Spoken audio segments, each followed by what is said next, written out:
started.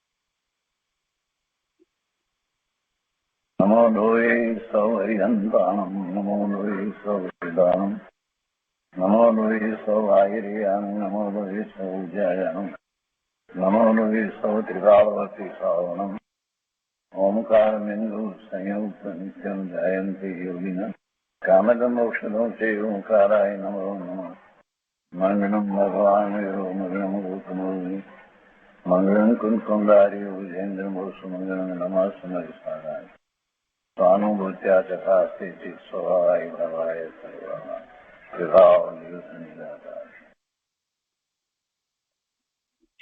Shri Swami की अनुप्रेक्षा શુભચંદ્રાચાર્ય ભગવાનની ટીકા અને પંડિત જયચંદજી છાબડાના ભાવાર્થ ટીકા સહિત આપણે સ્વામી કાર્તિકેય અનુપ્રેક્ષાનો સ્વાધ્યાય કરી રહ્યા છીએ. પૂજ્ય ગુરુદેવ કાંજી સ્વામી એમાંથી આપણને ઘણું અધ્યાત્મ સમજાવી રહ્યા છે. આપણે 6 અનુપ્રેક્ષાનો સ્વાધ્યાય પૂરો કર્યો છે. આજે આગળ 7મી અનુપ્રેક્ષા લઈએ છીએ. 87 ગાથામાં 6 અનુપ્રેક્ષાનું વર્ણન આવ્યું અને 491 ગાથા છે. તો હવે બાકીની જે 6 અનુપ્રેક્ષા જે છે એમાં તો ઘણી ગાથાઓ છે અને ઘણો વિસ્તાર છે. આગમ અપેક્ષાએ અને અધ્યાત્મ અપેક્ષાએ ઘણી વાતો છે, ઘણી સૂક્ષ્મ વાત છે. એમાં આજે આ આશ્રવ અનુપ્રેક્ષા શરૂ થાય છે ત્યાંથી જ શરૂઆત થાય છે કે આપણને જે આગમનો અભ્યાસ છે એનું ફરીથી પુનરાવર્તન કરવાની જરૂર પડે. કેટલીક વાત આમાં જ આવી જાય છે. આપણે અત્યાર સુધીમાં જે 6 અનુપ્રેક્ષા કરી, અધ્રુવ અનુપ્રેક્ષા એટલે કે અનિત્ય ભાવના, અશરણ ભાવના, સંસાર ભાવના, એકત્વ ભાવના, અન્યત્વ ભાવના અને અશુચિ ભાવના, 6ઠી અશુચિ ભાવના. તો એ કર્યા ત્યારે તો એમ લાગ્યું કે બહુ સહેલાઈથી બધું સહેલું લાગે છે, પણ હવે ખાસ અનુમોદના છે કે વિશેષ ધ્યાન આપવાની જરૂર છે. હવે જે વાત આવે છે એમાં ઘણું સમજવાનું છે. તો આપણે શરૂ કરીએ છીએ આશ્રવ અનુપ્રેક્ષા. સંસ્કૃતમાં 88મી ગાથા આ પ્રમાણે છે. મન વચન કાય યોગા જીવ પ્રદેશાના સ્પંદન વિશેષા મહોદયેન યુક્તા વ્યુતા અપી ચ આશ્રવા ભવંતી. એના અર્થમાં કહે છે કે મન વચન કાય રૂપ યોગ છે. મન વચન કાય રૂપ યોગ છે તે જ આશ્રવ છે. કેવા છે તે યોગ? જીવ પ્રદેશોનું પરિસ્પંદન અર્થાત ચલન, કંપન, તેના જ જે વિશેષ ભેદ છે તે જ યોગ છે. જીવના પ્રદેશો, આત્મ પ્રદેશોનું પરિસ્પંદન અથવા તો ચલન અથવા કંપન, એ કંપનના ભેદ છે. મન વચન અને કાયાના યોગ આપણે જે કહીએ છીએ 15 પ્રકારે યોગ, તો એ શું છે? એ છેવટે છે શું? તો કે આત્મ પ્રદેશોનું પરિસ્પંદન છે, ચલન છે, કંપન છે અને એના એ ભેદ છે મન વચન કાય. એટલે એમાં જે નિમિત્ત કારણ છે એ પ્રમાણે એને કહેવામાં આવ્યું. મન નિમિત્ત છે ત્યારે મનોયોગ કયો, વચન નિમિત્ત છે ત્યારે વચન યોગ કયો અને કાયા નિમિત્ત છે ત્યારે કાય યોગ કહેવામાં આવે છે. મન, વાણી અને કાયા એ તો યોગમાં નિમિત્ત કારણ છે. અને અહીંયા એમ કે છે કે એ જે નિમિત્ત કારણ છે તો એને કારણે જીવના પ્રદેશોનું આત્મ પ્રદેશોનું કંપન જે થાય છે તો એ આશ્રવ છે. એને કારણે આશ્રવ એટલે ભાવ આશ્રવ અને દ્રવ્ય આશ્રવ પછી સમજાવશે. એને કારણે છે. તો કે છે કે જીવ પ્રદેશોનું પરિસ્પંદન અર્થાત ચલન કંપન તેના જ જે વિશેષ ભેદ છે તે જ યોગ છે. એ મન વચન અને કાય રૂપ યોગ છે. વળી તે કેવા છે? મોહ કર્મના ઉદય રૂપ મિથ્યાત્વ કષાય કર્મ સહિત છે તથા એ મોહના ઉદયથી રહિત પણ છે. બે પ્રકારે આ યોગ જે છે તે બે પ્રકારે. એક તો મોહ કર્મના ઉદયરૂપ મિથ્યાત્વ કષાય કર્મ સહિત અને બીજા મોહના ઉદયથી રહિત. ભગવાનને 13મા ગુણસ્થાને જે કંપન છે પરિસ્પંદન છે જે યોગ જે છે એ મોહના ઉદયથી રહિત છે. ત્યાં પણ પરિસ્પંદન કંપન છે પણ એ મોહના ઉદયથી રહિત છે.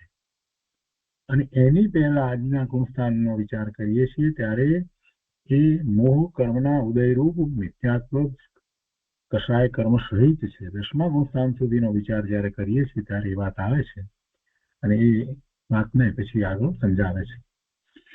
તો યોગમાં નિમિત્ત કારણ મન વચન અને કાયા એક વાત. અને એ યોગ જે છે એને જ અપેક્ષાથી એમ કહ્યું કે એ જ આશ્રવ છે કેમ કે એમાં આત્મા પ્રદેશોનું કંપન થાય છે.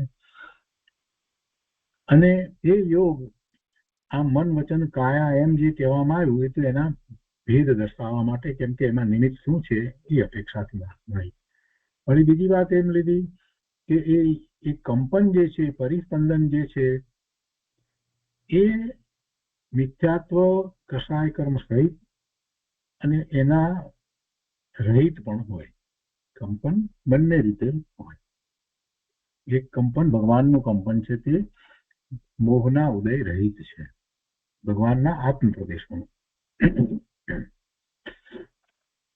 અને ભાવાર્થમાં જરાક વધારે સ્પષ્ટતા કરતા કહે છે કે મન વચન કાયનું નિમિત્ત પામીને જીવના પ્રદેશોનું ચલાચલ થવું તે યોગ છે અને તેને જ આશ્રવ કહીએ છીએ. તે ગુણ સ્થાનોની પરિપાટી અનુસાર સૂક્ષ્મ સાંપ્રાય નામના 10મા ગુણસ્થાન સુધી તો મોહના ઉદયરૂપ યથા સંભવિત મિથ્યાત્વ કષાયોથી સહિત હોય છે. કોઈને પ્રશ્ન થાય કે 10મા ગુણસ્થાન સુધી કેમ? 10મા ગુણસ્થાને તો હજી છેલ્લો એક કષાય છે યોગ કષાય છેલ્લા સમયે જાય છે અને એની પહેલા તો બધા ગયા હોય છે. તો અને એમાં પાછું અહીંયા મોહ કેમ લીધો? એ તો માત્ર ચારિત્રની અપેક્ષાથી વાત છે પણ અહીંયા મોહ શબ્દમાં બંને આવી જાય છે. બંને આવી જાય છે. કોઈને પ્રશ્ન એવો પણ થાય કે દર્શન મોહનીય તો ગયું છે એટલે કે દર્શન મોહનીય જે છે એનો ક્ષય થયો છે એટલે તો એક ક્ષાયિક સમ્યક દ્રષ્ટિ છે અને એની સાથે એને અંતાનુબંધીની ચોકડીનો પણ ક્ષય થયો છે. અને બાકી રહેલા જે કષાય જે છે એમાં પણ હવે માત્ર સંજ્ઞન કષાય છે અને એનો પણ આ લોભ એટલો જ ઉદય છે તો પણ એને મોહ કેમ કહ્યો? ત્યાં સુધી પણ મોહ કહેવાય કેમ કે એમાં જો ક્ષપક શ્રેણી નથી ચડતા તો શું થાય છે જરાક વિચાર કરીએ તો ખ્યાલ આવે આપણને. તો પાછા પડવાનું થાય ને. તો અહીંયા કે છે કે ગુણસ્થાનોની પરિપાટી અનુસાર સૂક્ષ્મ સાંપ્રાય નામના 10મા ગુણસ્થાન સુધી તો મોહના ઉદયરૂપ યથા સંભવિત મિથ્યાત્વ કષાયોથી સહિત હોય છે. તેને સાંપ્રાયિક આશ્રવ કહીએ છીએ. આ આશ્રવ જે છે એ સાંપ્રાયિક આશ્રવ કહેવાયો કેમ કે મોહ સહિત છે. તથા તેની ઉપરના 13મા ગુણસ્થાન સુધી 10મા ગુણસ્થાનના છેલ્લા સમયે પછી જે ક્ષપક શ્રેણી ચડે છે એને તો જે સંજ્ઞન કષાયનો લોભ છે એની પ્રકૃતિનો પણ છેલ્લે ક્ષય થઈ જાય છે અને પછી એ અંતર્મૂળકમાં એ 10મે થી પછી એ 12મા ગુણસ્થાને આવે છે. એ 11મે નથી જતો. એટલે ત્યાં એ ક્ષીણ મોહ ગુણસ્થાન કહેવાય છે. 12મું ગુણસ્થાન છે ક્ષીણ મોહ, એટલે એકદમ મોહનો, એટલે મોહનીય કર્મની બધી જ પ્રકૃતિઓ, દર્શન મોહની અને ચારિત્ર મોહની, એમ બધી પ્રકૃતિઓ જે છે એના ક્ષય કરી અને ત્યાં આવે છે.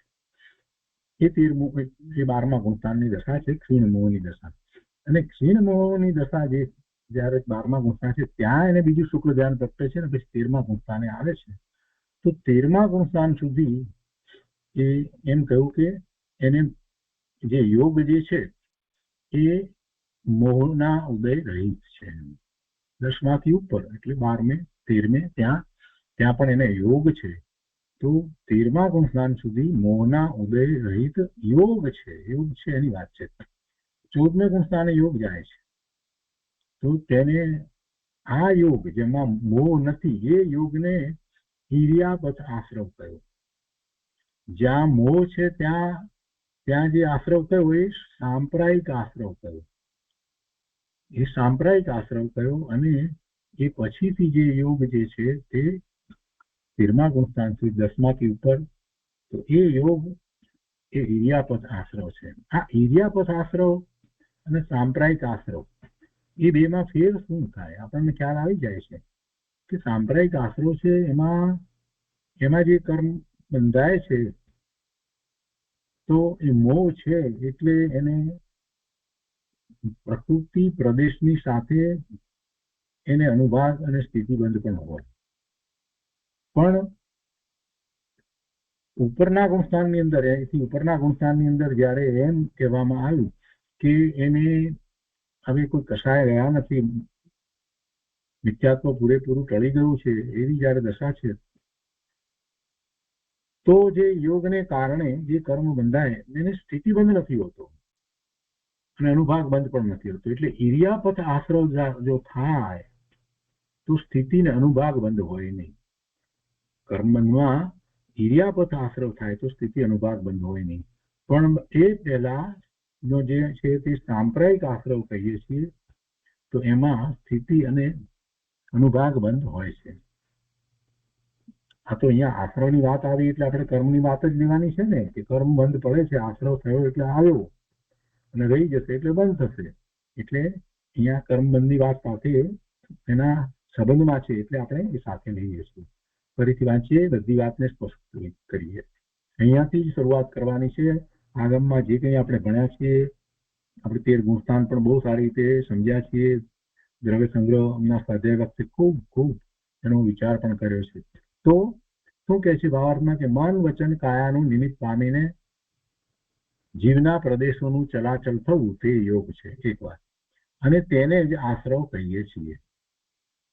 તે ગુણસ્થાનોની પરિપાટી અનુસાર સૂક્ષ્મ સાંપ્રાય નામના 10મા ગુણસ્થાન સુધી તો મોહના ઉદયરૂપ યથા સંભવિત મિથ્યાત્વ કષાયોથી સહિત હોય છે અને તેને સાંપ્રાયિક આશ્રવ કહીએ છીએ. તથા તેની ઉપરના 13મા ગુણસ્થાન સુધી મોહના ઉદય રહિત યોગ છે અને એ યોગને ઈર્યાપથ આશ્રવ કહીએ છીએ. જે પૂતગળ વર્ગણાઓ કર્મરૂપ પરિણમે તેને દ્રવ્ય આશ્રવ કહીએ છીએ. તથા જીવ પ્રદેશો ચંચળ થાય છે, એનું કંપન થાય છે, તેને ભાવ આશ્રવ કહીએ છીએ. એટલે આ યોગ જે છે એને આશ્રવ કયો તો એમાં એમ સમજવાનું કે ભાવ આશ્રવ છે.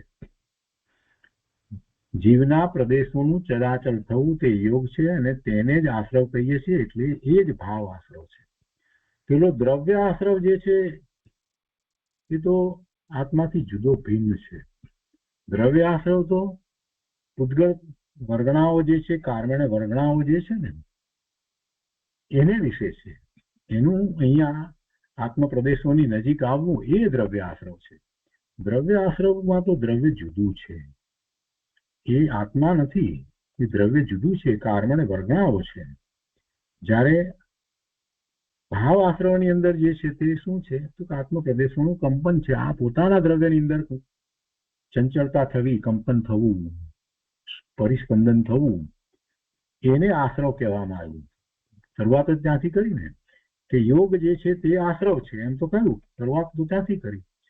મન વચન કાય રૂપ યોગ છે તે જ આશ્રવ છે. એટલે એમાં એ ભાવ આશ્રવ જ સમજવાના. અને ભાવ આશ્રમમાં નિમિત્ત તરીકે મન, વાણી અને કાયા છે.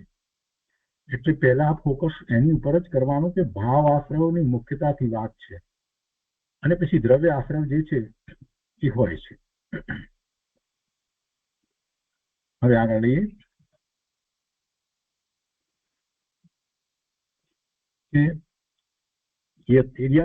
જે પૂતગળ વર્ગણાઓ કર્મરૂપ પરિણમે તેને દ્રવ્યાશ્રવ કહીએ છીએ, તથા જીવ પ્રદેશો ચંચળ થાય છે તેને ભાવાશ્રવ કહીએ છીએ. આ વાત થઈ. હવે આગળ અહીંયા કહે છે કે હવે મોહના ઉદય સહિત જે આશ્રવ તે જ ખરેખર આશ્રવ છે એમ વિશેષપણે કહે છે. મોહના ઉદય સહિત એટલે 10મા ગુણસ્થાન સુધી જે સાંપ્રાયિક આશ્રવ કહેવામાં આવ્યો. અહીંયા આશ્રવ એટલે પેલો દ્રવ્ય આશ્રવ જે છે ને એને હમણાં ગૌણ કરી દેવું તો વધારે સારી રીતે સમજાશે. આપણે ભાવ આશ્રવની જ વાત સમજવાની છે, કેમ કે બધું જે સમજવાનું છે જીવને વિશે મુખ્યતાથી સમજવાનું છે, અને બાકીના સંબંધમાં જે કંઈ છે એ બધાને ગૌણ કરવાનું છે. ત્યારે જ વસ્તુ સ્વરૂપ સમજાશે કે જે છે એ બધું મારે વિશે છે, અને મારે વિશે શું મારે કરવાનું છે.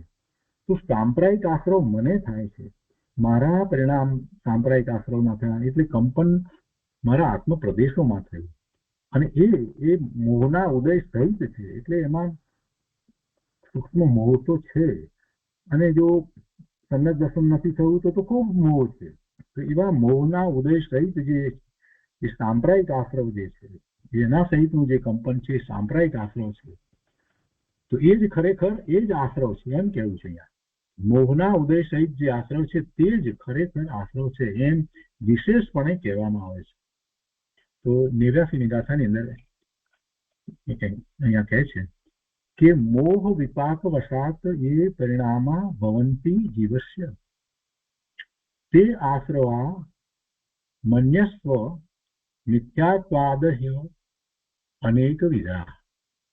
એનો અર્થ છે મોહ કર્મના ઉદય વશે આ જીવને જે પરિણામ થાય છે તે જ આશ્રવ છે એમ હે ભવ્ય તું પ્રગટપણે જાણ.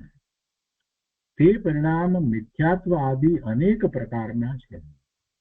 મિથ્યાત્વાદય અનેક વિધા એમ કહ્યું ને, તે પરિણામ મિથ્યાત્વ આદિ અનેક પ્રકારના છે. આ જ આશ્રવ છે. આ આશ્રવની જ વાત કરવી છે.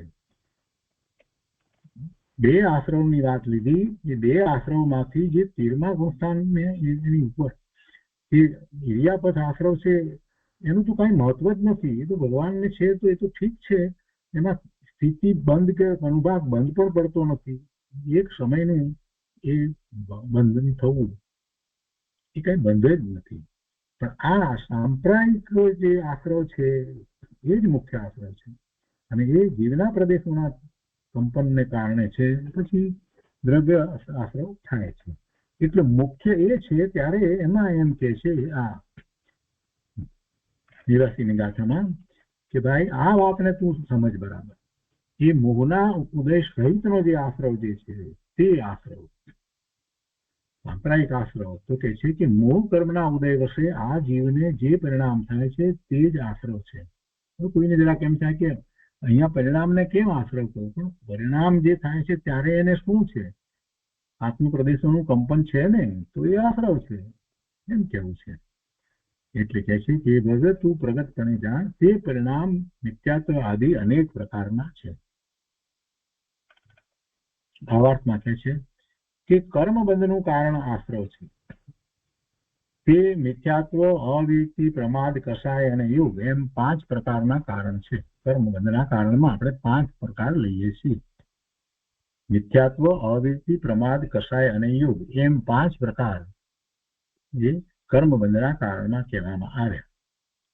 મિથ્યાત્વ છે એ 4થા ગુણસ્થાને જાય છે, અવિરતિ છે એ 5મા ગુણસ્થાને જાય છે, પ્રમાદ છે એ 7મા ગુણસ્થાને જાય છે, અને જે કષાય જે છે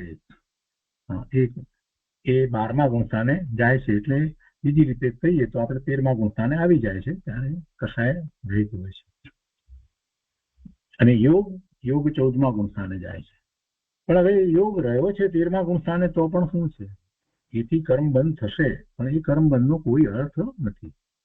આ મૂળ કારણો જે છે એ મિથ્યાત્વ, અવિદ્યા, પ્રમાદ અને કષાય, એ જે કારણ છે ત્યાં સુધી એને સ્થિતિ અને અનુભાગ બંધ પડે છે. કેમ કે કષાય જે છે એ જ્યાં સુધી જાય નહીં ત્યાં સુધી, કષાય જાય નહીં ત્યાં સુધી એને જેવા ભાવ અને જેટલી તીવ્રતા કરી છે એ પ્રમાણે એને બંધ પડવાનો જ છે. પહેલો ભાવ બંધ, અને એના પછી એના નિમિત્તે જ એ દ્રવ્ય બંધ પડે છે. એટલે એવા કાર્બન રજકણો એ પ્રમાણમાં, એટલી સંખ્યામાં, એ રીતે એટલા આવે જ છે, તો એમાં સ્થિતિ અને અનુભાગ બંધ હોય છે. ચોથું કારણ જે જાય નહીં ત્યાં સુધી કર્મનો બંધ છે એમ કહેવાય. પછી યોગને કારણે કર્મ બંધ છે, એક સમયનો છે, ભગવાનને એનું કોઈ મહત્વ રહેતું જ નથી. તો અહીંયા કહે છે કે કર્મ બંધનું કારણ આશ્રવ છે, તે મિથ્યાત્વ, અવિદ્યા, પ્રમાદ, કષાય અને યોગ એમ 5 પ્રકારના કારણો છે.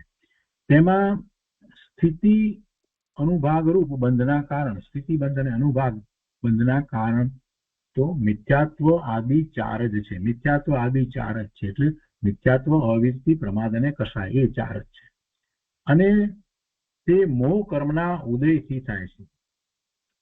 તથા જે યોગ જે છે 5મું, તે તો સમય માત્ર બંધને કરે છે, એટલે એમાં તો એક સમયનો જ બંધ થાય છે, અને પણ કાંઈ સ્થિતિ અનુભાગને કરતો નથી, અને અનુભાગ કોઈ હોતો નથી.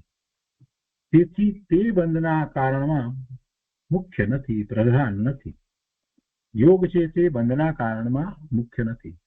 હા, પ્રદેશ બંધ અને પ્રકૃતિ બંધ એને કારણે હોય, પણ જ્યારે અનુભાગ નથી અને સ્થિતિ નથી તો એ બંધનું કોઈ મહત્વ નથી. તો આ 2 ગાથા થઈ. અને હવે એના પછી પુણ્ય પાપના ભેદોથી આશ્રય 2 પ્રકારના છે એ વાત કરે છે. તો એ વાત આપણે સાથે ને સાથે અત્યારે લઈ લઈએ છીએ. ત્રીજી ગાથા એમાં કહે છે, એટલે કે 90મી ગાથામાં કહે છે કે કર્મ પુણ્યમ પાપમ હેતવ તયો ચ ભવંતી સ્વચ્છેતરાઃ મંદ કષાયા સ્વચ્છા તીવ્ર કષાયા અસ્વચ્છા સ્ફુટમ. અને એના અર્થમાં કહે છે કે કર્મ છે તે પુણ્ય અને પાપ એવા 2 પ્રકારના છે. તેનું કારણ પણ 2 પ્રકારનું છે, એક પ્રશસ્ત અને બીજું અપ્રશસ્ત. ત્યાં મંદ કષાય રૂપ પરિણામ છે તે તો પ્રશસ્ત એટલે શુભ છે. મંદ કષાય રૂપ પરિણામ છે તે તો પ્રશસ્ત એટલે શુભ છે. તથા તીવ્ર કષાય રૂપ પરિણામ છે તે અપ્રશસ્ત એટલે અશુભ છે, એમ પ્રગટ જાણો. અને ભાવાર્થમાં પછી સમજાવે છે. આપણે જાણીએ છીએ પુણ્ય પ્રકૃતિ અને પાપ પ્રકૃતિ આપણે જાણીએ છીએ. જો ઘાતી કર્મ અને અઘાતી કર્મ, ઘાતી કર્મ જે સ્વભાવ ભાવનો ઘાત કરવામાં નિમિત્ત કારણ છે, એ બધી પ્રકૃતિઓ પાપ પ્રકૃતિ છે. આ તો મૂળ વાત છે. એ બધી જ પ્રકૃતિ પાપ પ્રકૃતિ છે, એ પુણ્ય પ્રકૃતિ છે નહીં. અઘાતી કર્મની પ્રકૃતિ જે છે એમાં કેટલીક પ્રકૃતિ પુણ્ય પ્રકૃતિ અને કેટલીક પ્રકૃતિ પાપ પ્રકૃતિ છે. અઘાતી કર્મની 101 પ્રકૃતિમાં કેટલીક પ્રકૃતિ પુણ્ય પ્રકૃતિ અને કેટલીક પાપ પ્રકૃતિ છે. એટલે શુભ ભાવને કારણે બંધાયેલી પુણ્ય પ્રકૃતિ, અશુભ ભાવને કારણે બંધાયેલી પાપ પ્રકૃતિ છે. પણ ઘાતી કર્મની પ્રકૃતિઓ તો બધી પાપ પ્રકૃતિ જ છે. અને ઘાતી કર્મ, જ્યારે ઘાતી કર્મનો ક્ષય થાય છે ત્યારે તો એ કેવળી પરમાત્મા થઈ જાય છે. ભલે અઘાતી કર્મની પ્રકૃતિ તો હજી સત્તામાં પડી હોય, ઉદયમાં હોય ત્યારે પણ, એટલે મૂળ વાત જે છે તે ઘાતી કર્મનો ક્ષય, એ વાત મૂળ છે. પણ પાપ પ્રકૃતિ અને પુણ્ય પ્રકૃતિને જ્યારે સમજીએ છીએ ત્યારે આપણે સમજી લેવાનું છે કે જે અઘાતી કર્મની પ્રકૃતિ જે છે એને જ આપણે પુણ્ય અને પાપમાં લઈએ છીએ એટલી વાત નથી. ને મોટા ભાગના જીવોને એની જ દ્રષ્ટિ છે કે ભાઈ તમે શુભ ભાવ કરો એટલે પુણ્ય થાય તો એવી સારી ગતિ મળે. આ ગતિ બુદ્ધિ ની વાત કરવામાં આવે, શરીરની વાત કરવામાં આવે, એ તો બધી અઘાતી કર્મની પ્રકૃતિ છે. એમાં પુણ્યની પ્રકૃતિ હોય તોય શું છે? પેલા ઘાતી કર્મનો વાત વિચાર કરને પ્રભુ. જે જે જે કાઢવાનું છે તો ઘાતી કર્મ છે. એટલે કે ઘાતી કર્મના ઉદયના નિમિત્તે જીવને આ ભવના ભ્રમણ થઈ રહ્યા છે. અને ઘાતી કર્મ જાય છે, પૂર્ણપણે જાય છે તો એ કેવળી થાય છે. અઘાતીની તું ક્યાં લઈને બેઠો છો ભાઈ? કેમ કે પુણ્ય પ્રકૃતિ જે છે એ ઘાતી કર્મમાં તો છે જ નહીં. તો પુણ્ય પુણ્ય પુણ્ય તું કર્યા કરે પ્રભુ, પણ પુણ્ય તો ક્યાં છે? અઘાતી કર્મમાં છે. અને અઘાતી કર્મમાં પુણ્ય હોય તો શું તને શું ફેર પડી જાય છે? આ આપણને અત્યારે પુણ્યના એવા ઉદયો છે એ અઘાતી કર્મની પ્રકૃતિના કારણે છે. તો શરીર સારું, મનુષ્યની પર્યાય વગેરે મળ્યું છે, એ બધું પુણ્ય પ્રકૃતિના કારણે. એથી શું થઈ ગયું? પેલા ઘાતી કર્મની પ્રકૃતિના ઉદયો સતત વર્તે છે અને એની સાથે જોડાઈ અને હું મારા સ્વભાવ ભાવનો ઘાત કરું છું, એનો વિચાર કરવાનો છે. આ પુણ્ય પુણ્ય પુણ્યની વાત માંડી અને ઉપદેશકો પણ નકામાના બીજા માર્ગે લોકોને દોરી જાય છે. ઘણી વાર વાત થાય, વિચાર થાય કે તમે આ અઘાતી કર્મ સિવાય બીજું કંઈ જોતા જ નથી. પુણ્ય ને પાપ, પુણ્ય ને પાપ. તો પુણ્ય ને પાપ તો ક્યાં છે? ત્યાં પડ્યા છે. અહીંયા ઘાતી કર્મનો વિચાર કરો ને. સ્વભાવ ભાવનો ઘાત થઈ રહ્યો છે. એમાં કાંઈ પુણ્ય કામ આવતું નથી. હવે વિચાર કરવાનો છે. તો શું કહે છે અહીંયા ભાવાર્થની અંદર? પુણ્ય અને પાપની પ્રકૃતિ માટે કહે છે કે સાતા વેદનીય કર્મની વાત પહેલી લીધી છે.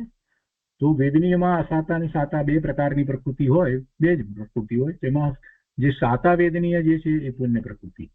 પછી આયુ કર્મની અંદર જે છે આયુષ, નામ, ગોત્ર, વેદનીય, એમ ત્રણ કહીએ છીએ ને, એમ ચાર કહીએ છીએ.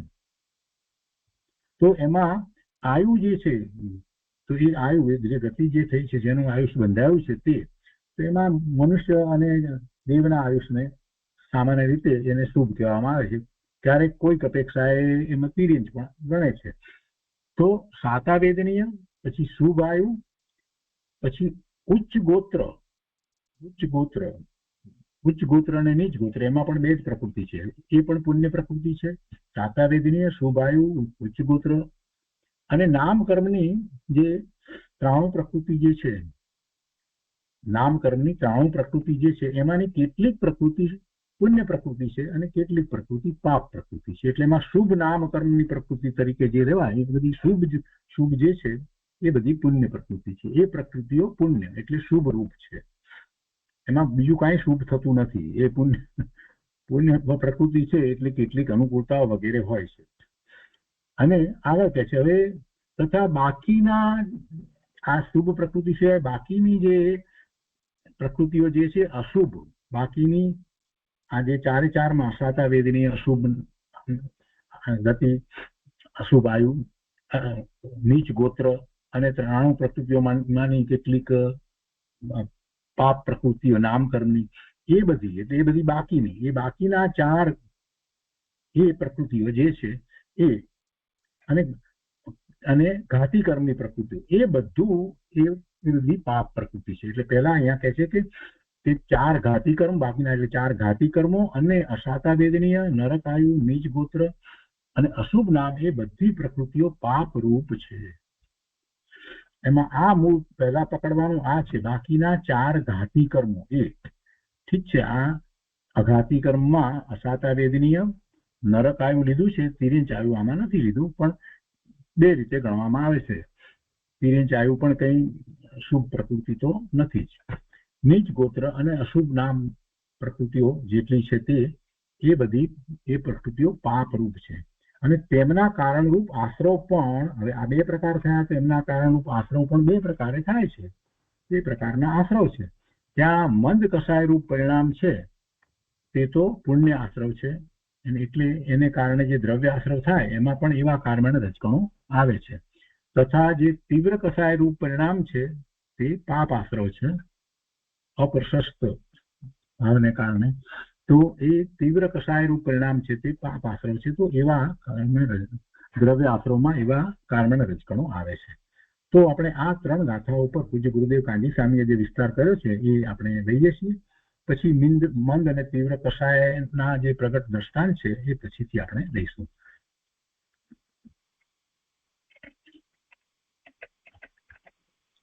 કાર્તિકેય અનુપ્રેક્ષા પ્રવચન ભાગ પહેલો, પાના નંબર 174. અહીંયા 88ની ગાથાની અંદર જે વાત કરવામાં આવી, યોગની વાત જે કરવામાં આવી, તો એનો ભાવાર્થ ફરીથી વાંચી અને આપણે ગુરુદેવે પ્રવચન કર્યું છે એ લઈએ છીએ.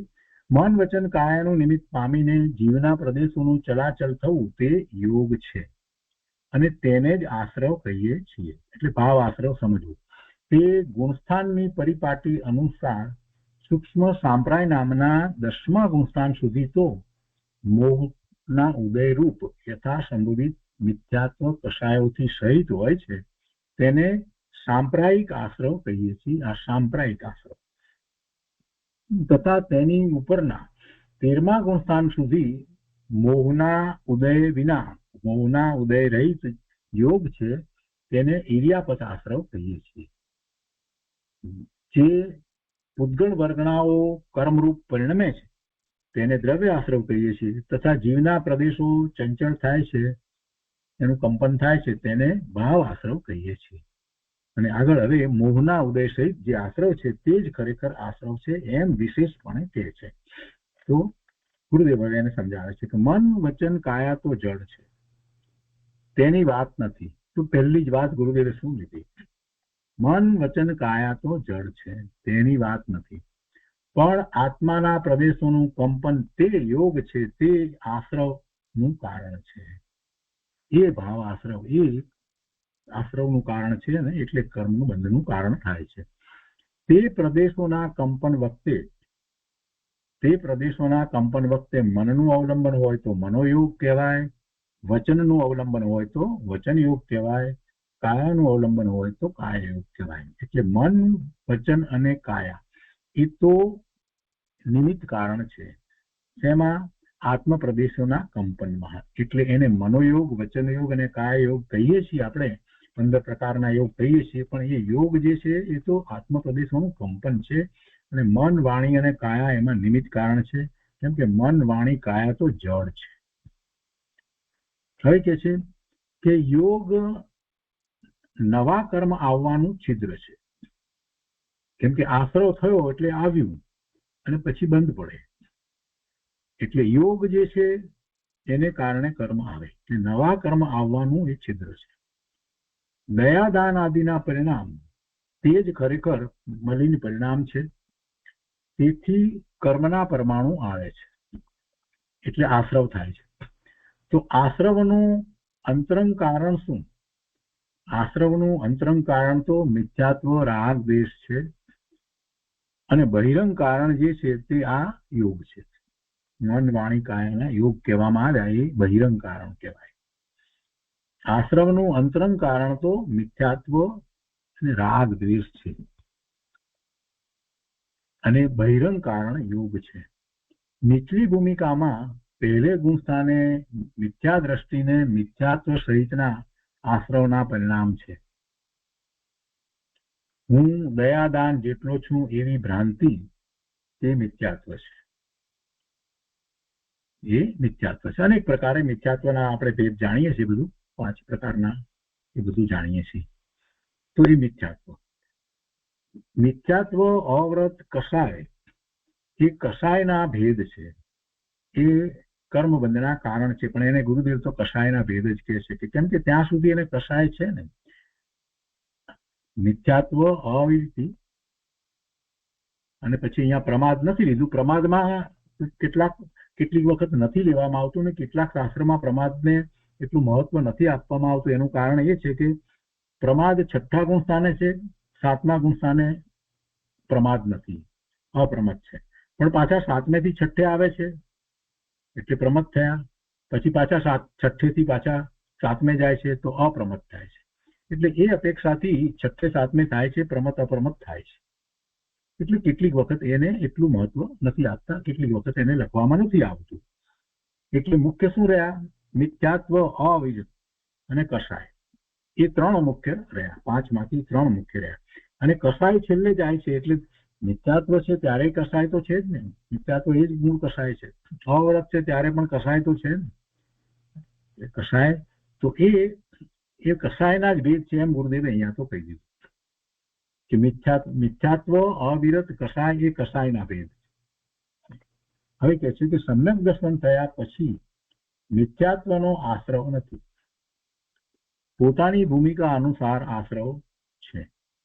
મુનિને 5 મહાવ્રતના પરિણામ છે તેટલો આશ્રવ છે, અને 11, 12, 13 ગુણ સ્થાને મોહ રહિત પરિણામ છે, તેથી તેને ઇરિયાપત આશ્રવ છે, પણ મોહ નથી.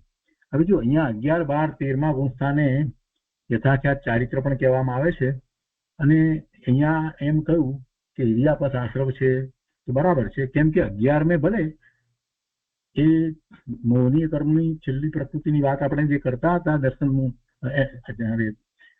લોભની વાત કરતા હતા ચારિત્ર મોહની, તો એનો 10મા ગુણ સ્થાનના છેલ્લા સમયે ક્ષય ન થયો હોય, એનો ક્ષય ન થયો હોય, પણ એ વખતે 11મા ગુણ સ્થાને જે છે તે ઉપશમ હોય, એટલે એ વખતે એને એવા પરિણામ હોય છે, યથાખ્યાત ચારિત્રના પરિણામ પણ હોય છે, અને અહીંયા જે આપણે વાત કરીએ છીએ તે રીતે એને 11મા, 12મા અને 13મા ગુણ સ્થાને એ રીતે મોહ રહિત પરિણામ છે, એટલે એ ઇરિયાપત આશ્રવ છે. તો 11મે પણ ઇરિયાપત આશ્રવ છે, પણ મોહ નથી. ભાવાર્થમાં કહે છે કે મન, વચન, કાયાનું નિમિત્ત પામીને પ્રદેશોનું ચલાચલ થવું, તેનું કંપન થવું, આત્મપ્રદેશોનું તે યોગ છે, અને તેને જ આશ્રવ કહે છે. તે ગુણસ્થાનની પરિપાટી અનુસાર હોય છે. મિથ્યા દ્રષ્ટિને ભ્રાંતિ અને કષાય સહિત યોગ હોય છે. 5મે આસક્તિ કષાય સહિત યોગ હોય છે. 5મે આસક્તિ કષાય સહિત યોગ છે. એમ જુદા જુદા ગુણસ્થાનની પરિપાટી અનુસાર સૂક્ષ્મ સાંપ્રાય નામના 10મા ગુણસ્થાન સુધી તો મિથ્યાત્વ કષાયો સહિત યોગ હોય છે. અહીંયા ગુરુદેવે એક વાત વધારે આપણને સમજાવી. મિથ્યા દ્રષ્ટિને ભ્રાંતિ અને કષાય સહિત યોગ હોય છે, એટલે ચોથા સુધી આવ્યો નથી ત્યાં સુધી તેને એ જ છે, મિથ્યા દ્રષ્ટિને છે, અને ચોથે આવે છે તો મિથ્યાત્વ જાય છે, પણ હજી 5મે આસક્તિ કષાય સહિત યોગ છે. હજી એને આસક્તિ હજી પડી છે, દેશવ્રત ધારણ કર્યા છે ને, એટલે પૂર્ણપણે આસક્તિ ગઈ નથી. એ ગુરુદેવે એનું એ રીતે લીધું છે. ચોથે પણ એને આસક્તિ તો હોય છે, એટલે 5મા સુધી આસક્તિ કષાય સહિત યોગ છે. એ રીતે બધા જુદા જુદા ગુણસ્થાને એ વાતને સમજવાની, એટલે કે છે કે જુદા જુદા ગુણસ્થાનની પરિપાટી અનુસાર એને એ પ્રકારે સૂક્ષ્મ સાંપ્રાય નામના 10મા ગુણસ્થાન સુધી તો મિથ્યાત્વ કષાયો સહિત યોગ હોય છે, અને તેને સાંપ્રાયિક આશ્રવ કહે છે. તથા તેની ઉપરના 10માથી ઉપરના 11, 12, 13મા ગુણસ્થાન સુધી મોહના ઉદય રહિત યોગ છે, તેને ઇરિયાપત આશ્રવ કહે છે. જે ઉદ્ગળ વર્ગના કર્મરૂપ પરિણમે તેને દ્રવ્યાશ્રવ કહે છે, તથા જીવના પ્રદેશો ચંચળ થાય તેને ભાવ આશ્રવ કહે છે. આમ આશ્રવનું સ્વરૂપ જ્ઞાની વિચારે છે. આશ્રવ પરિણામ મલિન છે, તે મારું સ્વરૂપ નથી. ભગવાન આત્માને ખરેખર આશ્રવ નથી, અને એમાં જયારે પ્રશ્ન થાય તો આપણે માસ્ટર કી લગાડવાની કે સિદ્ધ ભગવાનને આશ્રવ હોય કે ન હોય. સિદ્ધ ભગવાનને આશ્રવ નથી, તો એનો અર્થ કે શુદ્ધ આત્માને આશ્રવ હોય નહીં. આશ્રવ જે છે એ ભગવાન આત્મામાં કોઈ એવો ગુણ નથી કે જેને કારણે થાય, એટલે આશ્રવ પરિણામ એ મલિન છે, અને એ મારું એટલે આત્માનું શુદ્ધ સ્વરૂપ જે છે એને એ નથી, એ મારું સ્વરૂપ નથી. હું તો જ્ઞાન સ્વરૂપી છું એમ શ્રદ્ધા જ્ઞાન કરી વિશેષ ભાવના ભાવે છે. હવે એના પછીની ગાથામાં જે વાત કરવામાં આવી છે એ હવે આજે આગળની આશ્રવનું વર્ણન ચાલે છે, તેમાં મોહ સહિત આશ્રવ તે જ ખરેખર આશ્રવ છે એમ વાત કહેવામાં આવી. સાંપ્રાયિક આશ્રવ એ જ ખરેખર આશ્રવ છે. તો 89મી ગાથાનો ભાવાર્થ વાંચીએ. એમાં કહે છે કે કર્મબંધનું કારણ આશ્રવ છે. મિથ્યાત્વ, અવિદ્તિ, પ્રમાદ, કષાય અને યોગ એમ 5 પ્રકારના છે. તેમાં સ્થિતિ અનુભાગરૂપ બંધના કારણ તો મિથ્યાત્વ આદિ 4 જ છે, અને તે મોહ કર્મના ઉદય વસ્તી થાય છે. તથા યોગ છે તે તો સમય માત્ર બંધને કરે છે, પણ કાંઈ સ્થિતિ અનુભાગને કરતો નથી. તેથી તે બંધના કારણમાં મુખ્ય નથી, પ્રધાન નથી. આ આપણે સમજ્યા છીએ. હવે ગુરુદેવ એને સમજાવતા અહીંયા કહે છે કે મિથ્યાત્વ, અવિરતિ, પ્રમાદ, કષાય અને યોગ એ પાંચે આશ્રવ છે. તેમાં યોગનું કંપન તે મુખ્ય આશ્રવ નથી. યોગનું કંપન તે મુખ્ય આશ્રવ નથી, પણ મોહ વગેરે ભાવ જ મુખ્ય આશ્રવ છે. મોહ કર્મના વિપાકના વશથી, મોહનીય કર્મ જે છે એનો વિપાક આવ્યો છે, ઉદયમાં આવ્યું છે, પણ એ તો ત્યાં રહ્યું. એ કર્મ તો કર્મને વિશે રહ્યું ને, ત્યાં એનો તો ઉદય વર્તે છે. પણ એને જીવ વશ થાય છે, એટલે એનું લક્ષ્ય કરી અને જીવ એવા ભાવે થાય છે, એટલે એને વશ થવાથી. તો કહે છે કે મોહ કર્મના વિપાકના વશથી એને વશ થઈ જાય છે. કોણ? જીવ. એને વશથી જીવને મિથ્યાત્વ અને રાગ દ્વેષના પરિણામ થાય છે. મોહનીય કર્મ એને કઈ રાગ દ્વેષના પરિણામ કરાવતું નથી. જીવ પોતે એના વિપાકને વશ થાય છે, એટલે એને મિથ્યાત્વ અને રાગ દ્વેષના પરિણામ થાય છે. તો તે મલિન પરિણામ છે, અને એ મલિન પરિણામ એ ભાવ આશ્રવ છે. એ ભાવ આશ્રવ છે. મોહ કર્મથી વિકાર થતો નથી. ફરીથી ગુરુદેવ કહે છે મોહ કર્મ જે છે એનાથી વિકાર થતો નથી. એ જીવને વિકાર કરાવતું નથી. કોઈ કર્મ જીવની અંદર કાંઈ કરતું નથી. આ વાત જ્યાં સુધી પકડાઈ નથી ને ત્યાં સુધી બધા ગૂંચવાડા છે. આટલું પકડી લે તો બહુ શાંતિ થઈ જાય. કર્મ કર્મમાં રહ્યા, હું એનાથી જુદો ભગવાન આત્મા છું. જો કર્મ એમ વિકાર કરાવતું હોય તો કોઈ જીવ સમ્યત્વ પ્રગટ કરી શકે નહીં અને છૂટી શકે જ નહીં, મુક્ત થઈ શકે જ નહીં. કર્મ શું કરે? કર્મ વિચારે કોણ? જેવું ભૂલ મેરી અધિકારી, પંડિતજીએ કહ્યું છે ને. તો કહે છે કે મોહ કર્મથી વિકાર થતો નથી, પણ મોહ કર્મને વશ થવાથી વિકાર થાય છે. મોહ કર્મને, એના ઉદયને વશ થવાથી વિકાર થાય છે. ચિદાનંદ સ્વભાવને ચૂકીને જેને પુણ્ય પાપ વગેરેની મીઠાશ લાગે છે તેને મિથ્યાત્વનો આશ્રવ છે. આમ આશ્રવની અનુપ્રેક્ષા ધર્મી જીવ કરે છે. શું કરે છે ધર્મી જીવ? પુણ્ય પાપ ની મીઠાશ જેને લાગે છે, એટલે એના પુણ્ય અને પાપ, મુખ્યત્વે પુણ્યની મીઠાશ લાગે એને, એના ઉદયો, એવા કર્મના ઉદયો જે છે, પુણ્ય પ્રકૃતિના ઉદયો જે છે એને મીઠા લાગે છે, ગમે છે, એને એ ઈચ્છે છે, તો એને મિથ્યાત્વનો આશ્રય છે. અને એ મિથ્યાત્વના આશ્રય સહિત જીવ ભવના ભ્રમણ કરે છે. એમાં કર્મના બંધન થાય છે. અને આમ કોણ માને છે, કોણ શ્રદ્ધા કરે છે? તો કે આમ આશ્રવ અનુપ્રેક્ષાની ધર્મી જીવ શ્રદ્ધા એ રીતે કરે છે. હું તો જ્ઞાન આનંદ છું. જે પુણ્ય પાપના ભાવ થાય છે તે આશ્રવ છે. હું જ્ઞાન આનંદ છું, અને પુણ્ય પાપના ભાવ છે તે આશ્રવ છે, એ મલિનતા છે, તે મારું સ્વરૂપ નથી. ધર્મી જીવની વાત આવી છે.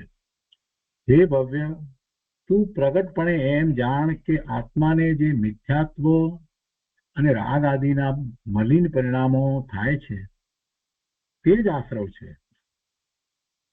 વિષયોમાં સુખની માન્યતા, દયા, વ્રત આદિના શુભ પરિણામ એ બધો આશ્રવ ભાવ છે. શુભ ભાવ છે તે પણ આશ્રવ જ છે. વિષયોમાં સુખની માન્યતા અને દયા, વ્રત આદિના જે શુભ પરિણામ છે એને એ ધર્મ માને છે, પણ એ બધો ખરેખર તો આશ્રવ છે. કર્મબંધનું કારણ આશ્રવ છે. મિથ્યાત્વ, અવિરતિ, પ્રમાદ, કષાય અને યોગ એ 5 પ્રકારના આશ્રવ છે. જેમ નૌકામાં, હોડીમાં છિદ્ર પડતા પાણી આવે છે, તેમ જેને ચૈતન્ય સ્વભાવને ચૂકી અને મિથ્યાત્વ રૂપ આદિરૂપ છિદ્ર પડ્યું તેને કર્મનો આશ્રવ થાય છે. છિદ્ર કેવા પ્રકારનું પડ્યું? છિદ્ર પડ્યું એટલે શું? અહીંયા કહે છે કે ચૈતન્ય સ્વભાવ અખંડ એમાં રહ્યો છે ત્યાં સુધી બરાબર છે, પણ એમાં ક્યાં કઈ ચૂક્યો તો સમજવું કે હવે આશ્રવ થશે. ચૈતન્ય સ્વભાવને ચૂકી અને મિથ્યાત્વ આદિ રૂપ છિદ્ર પડ્યું તેને કર્મનો આશ્રવ થાય છે. અનાદિથી જીવે 7 તત્વોને યથાર્થ જાણ્યા નથી. અનાદિથી 7 તત્વની ભૂલ ચાલી આવે છે. જીવને અજીવનો કરતા માને. જીવ ને અજીવ બેની વાત કરીએ 7 તત્વોમાં પહેલા, તો જીવને અજીવનો કરતા માને. વળી અજીવથી પોતાને લાભ નુકસાન માને. આ બીજી ભૂલ. અજીવથી પોતાને લાભ અથવા નુકસાન થાય એમ માને. જડથી પોતાને લાભ અથવા નુકસાન થાય એમ માને. વળી પુણ્ય પાપ બંને વિકાર હોવા છતાં પુણ્ય સારું અને પાપ ખરાબ એમ ભેદ પાડે. પુણ્ય સારું અને પાપ ખરાબ એમ ભેદ પાડે. બંને બંધના જ કારણ છે. સોનાની બેડી હોય કે લોખંડની બેડી હોય, છેવટે તો બાંધે જ. એ પછી આશ્રવો દુઃખદાયક હોવા છતાં તેને સુખદાયક માને. આશ્રવ જે છે, શુદ્ધાવ છે, તો એ કઈ સુખદાયક નથી, એ પણ દુઃખદાયક જ છે. છતાં એ આશ્રવો દુઃખદાયક હોવા છતાં તેને સુખદાયક માને. પુણ્ય પાપ બંને બંધનું કારણ હોવા છતાં પુણ્યને ધર્મનું કારણ માને. પુણ્યને ધર્મનું કારણ માને, એ પણ મિથ્યાત્વ છે. અને સંવર નિજરાને કષ્ટદાયક માને. આ બધી ભૂલ બતાવી રહ્યા છે પૂજ્ય ગુરુદેવ. આપણને 7 તત્વની અંદર આપણી ક્યાં ભૂલ થાય છે એ બતાવી રહ્યા છે. સંવર નિજરાને કષ્ટદાયક માને તથા મોક્ષની શ્રદ્ધા ખોટી રીતે કરે, મોક્ષને વિપરીતપણે માને. એ બધી ભૂલ છે. એ બધી 7 તત્વની વિશે ભૂલ છે. અન્ય મતની માન્યતાઓ જે છે ને, એને જૈન મતની અંદર ભેળવી અને કેટલાય લોકો કેટલાય પ્રકારે વસ્તુને માને છે. એ મોટી ભૂલ થઈ રહી છે. કેટલી બધી વાતો જે છે એ અન્ય મતમાં છે. એ અન્ય મતની વાતને આપણે ભેળવી દઈએ છીએ ને, એટલે બધી બહુ ભૂલ થાય છે. મોક્ષ વિશે પણ એવી જ રીતે ભૂલ થાય છે. અને એ બધી ભૂલ એ જીવને 7 તત્વોની ભૂલ છે. 7 તત્વોને સાચી રીતે એને સમજ્યા નથી. સાચા જ્ઞાનનો અભ્યાસ કરવામાં અજ્ઞાનીને અરુચિ અને કંટાળો આવે છે. શાસ્ત્રના અભ્યાસની વાત કરીએ એટલે એને અરુચિ અને કંટાળો થાય. પણ ભાઈ 7 તત્વોનો તારે સારી રીતે સરખી રીતે અધ્યાત્મ અપેક્ષાએ અભ્યાસ તો કરવો પડે ને. તું આમનામ વાંચી ગયો, કોઈએ કહ્યું, એ અભ્યાસ નથી થતો ભાઈ. એના ઉપર અધ્યાત્મ અપેક્ષાએ અને પરમાર્થે પોતાને એમાંથી શું પ્રાપ્ત કરવાનું છે એ સમજે નહીં અને 7 તત્વો બોલ્યા કરે. અને પછી કહીએ કે ભાઈ અધ્યાત્મ અપેક્ષાએ પૂજ્ય ગુરુદેવે 7 તત્વો ઉપર જે પ્રવચન આપ્યું છે સાંભળ, તો તને કંટાળો આવી જાય છે. ગુરુદેવ કહે છે કે સાચા જ્ઞાનનો અભ્યાસ કરવામાં અજ્ઞાનીને અરુચિ અને કંટાળો આવે છે. જેને આત્માનો ધર્મ રૂચતો નથી તેને સમ્યક જ્ઞાન અને વૈરાગ્યમાં કંટાળો આવે છે. અને ગુરુદેવ તો શું કહે છે કે જમવામાં શ્રીખંડ પૂરી ખાવામાં મજા આવે છે. તે જીવને સંવર નિજરા તત્વની વિપરીત બુદ્ધિ છે. એ સંવર નિજરા તત્વને સમજ્યો જ નથી. ચૈતન્ય સ્વભાવની ભ્રાંતિ, ચૈતન્ય સ્વભાવ વિશે ભ્રાંતિ. ચૈતન્ય સ્વભાવ કોને કહેવાય, શું ચેતના છે, જ્ઞાન આનંદ શું છે, એના સ્વરૂપને વિશે મતિ કલ્પના અથવા તો બીજાઓ કંઈ કે બીજા અન્ય મતમાં જે વાત હોય ને એને એ માને. ચૈતન્ય સ્વભાવની ભ્રાંતિ અને વિષયોમાં લીનતા એવી જે મિથ્યા બુદ્ધિ છે તે મહાઆશ્રવ છે. એ મહાઆશ્રવ છે. તેમજ હિંસા આદિ અવિરત ભાવ તથા પ્રમાદ, કષાય અને યોગ પણ નવા આશ્રમનું કારણ છે. તેમાં યોગ તો પ્રદેશ અને પ્રકૃતિનું જ કારણ છે. એથી તો પ્રદેશ બંધ અને પ્રકૃતિ બંધ જ થાય છે. તથા મિથ્યાત્વાદી 4 ભાવો સ્થિતિ અને અનુભાવનું કારણ છે. મોહ કર્મનો વિપાક થતા તેને વશ થવાથી મિથ્યાત્વાદી ભાવો થાય છે. એમનેમ નથી થતા.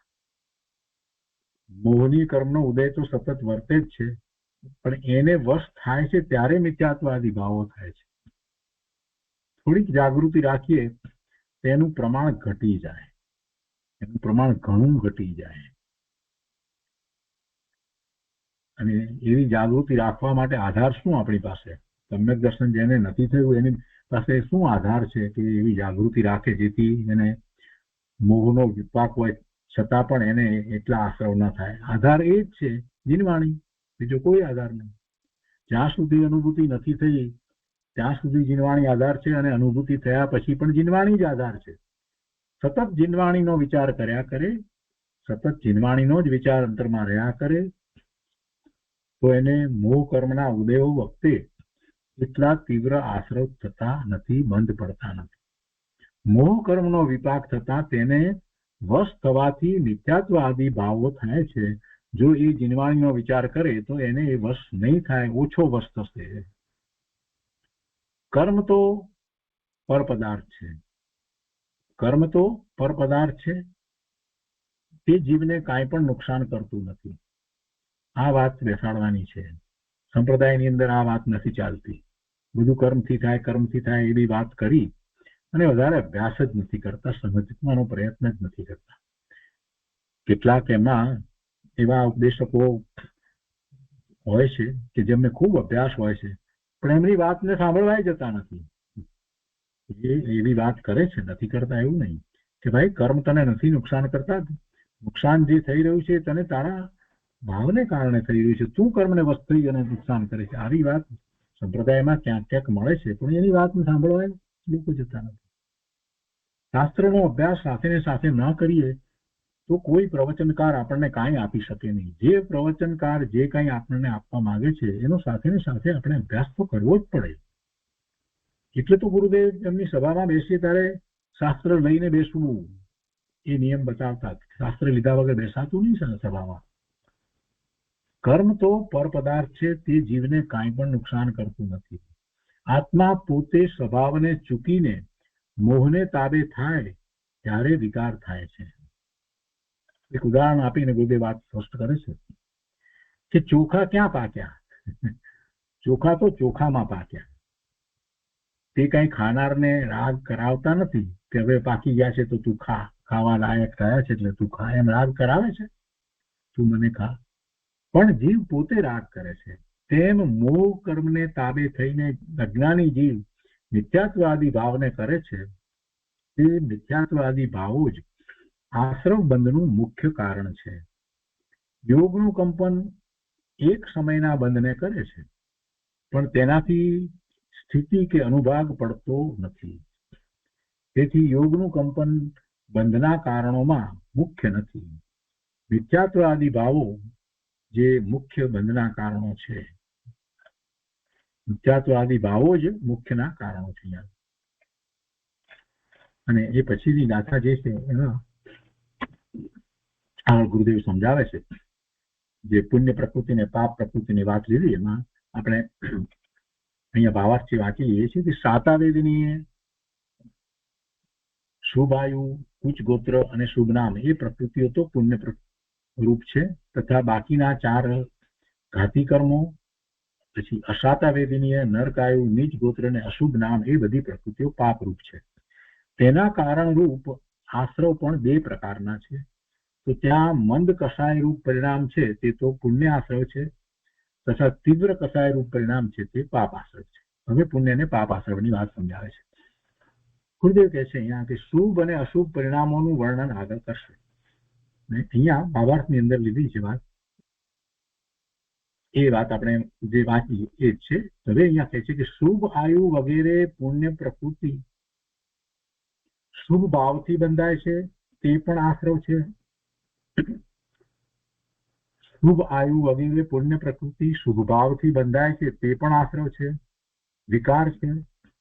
મંદ કષાય વળી પુણ્ય આશ્રવ થાય છે, એટલે એ પણ છે તો કષાય મંદ કષાય છે, પણ તે કઈ ધર્મ નથી. ધર્મ નથી. ધર્મ તો અકષાય ભાવ રૂપ છે. મંદ કષાય છે તો કઈ ધર્મ છે એમ નથી. કષાય રહિત ભાવ જે છે, અકષાય રૂપ ભાવ જે છે તે ધર્મ છે. અકષાય ભાવ રૂપ ધર્મ છે અને તેનાથી આશ્રવ થાય નહીં.